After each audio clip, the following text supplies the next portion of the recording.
We appreciate you staying with us here on CBS News 24/7. I'm Errol Barnett as we continue our breaking news coverage. Israel and Hamas have reached a ceasefire and hostage deal designed to finally end the war in Gaza. CBS News foreign correspondent Ramy Inocencio joins us from Tel Aviv now. And Ramy, I think it's been about an hour or so since we last spoke. Update me on how relatives of victims and hostages are reacting to you and help us understand, for those just joining us, how this is supposed to work. Sure. First to the emotion of this all. And of course, Errol, this has been an emotional past 466 days ever since October 7th, 2023. There is so much relief, as you would expect, coming from the families of hostages. I have been in touch with some of those hostage families over the past hour or so, and some are saying that they're happy, that they're joyful. With that said, others are saying that they wish that their families, their loved ones, are in the first group that is set to come out in the so-called phase one, which would last over 42 days or 6 weeks.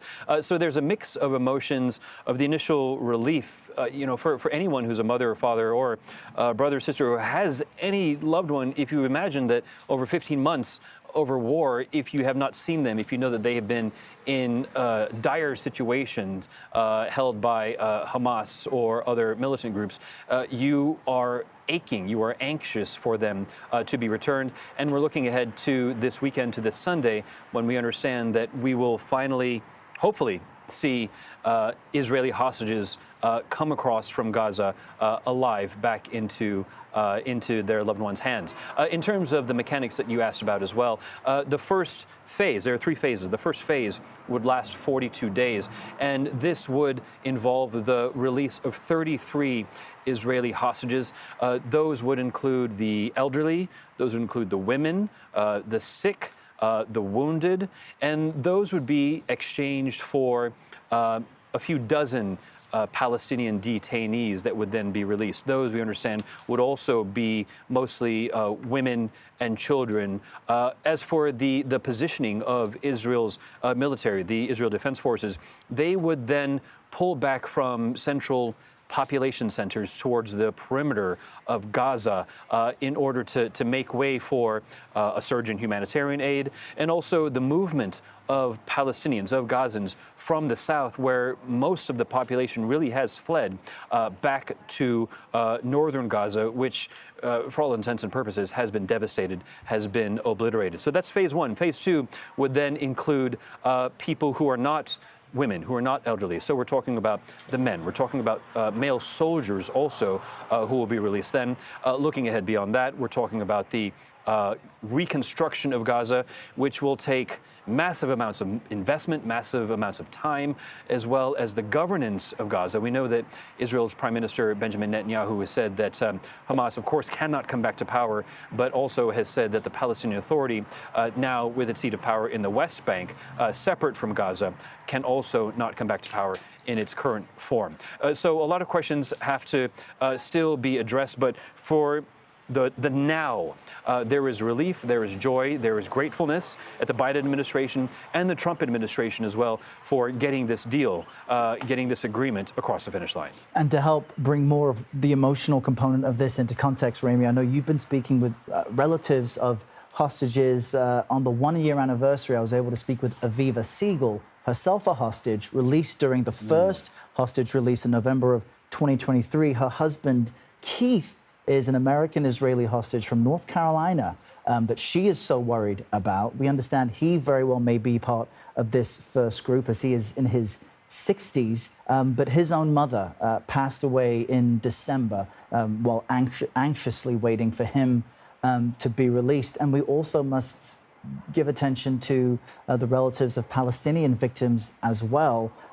Tens of thousands killed, more than 46,000.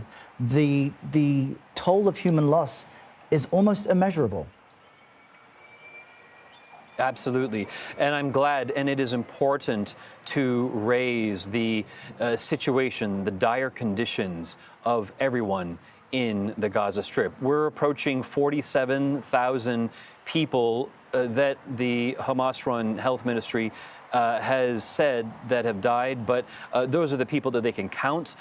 There are thousands of people believed to be buried under the rubble, and a recent Lancet Medical Journal article said that it could be 40% higher based on numbers through the first half of last year, which could mean that it could be like 64,000 people or so who have been killed. But the situation that we're looking at on the screen right here, northern Gaza has been pounded and pounded by Israel's military in the IDF's avowed pledge to destroy Hamas. In Israel's Prime Minister, Benjamin Netanyahu, he's vowed to destroy Hamas. But in so doing, we know that he has obliterated families, he's obliterated buildings, he's obliterated neighborhoods and cities. And that is so important to remind our viewers that this is not equal. There is scarring, there is tragedy on both sides. Here in Israel,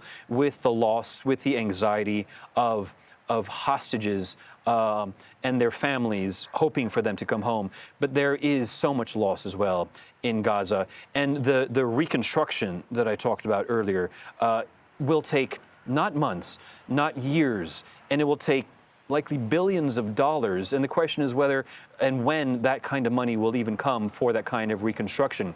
But again, bringing it back to the here and now, people on both sides that we have been talking to, Palestinians in the West Bank as well as Israelis alike, are thankful, are grateful, are hopeful that this is some kind of, I don't want to say new day, but I want to say at least some kind of renewed hope that this can carry on past the first few days when we see the optics of those first hostages coming out of Gaza, as well as the first detainees, Palestinian detainees coming out from prisons here, as well as the movement of Israel's military from evacuation, from population centers towards the perimeter. This is all going to play out in the next days and the next weeks, and many people are hoping that this will actually happen.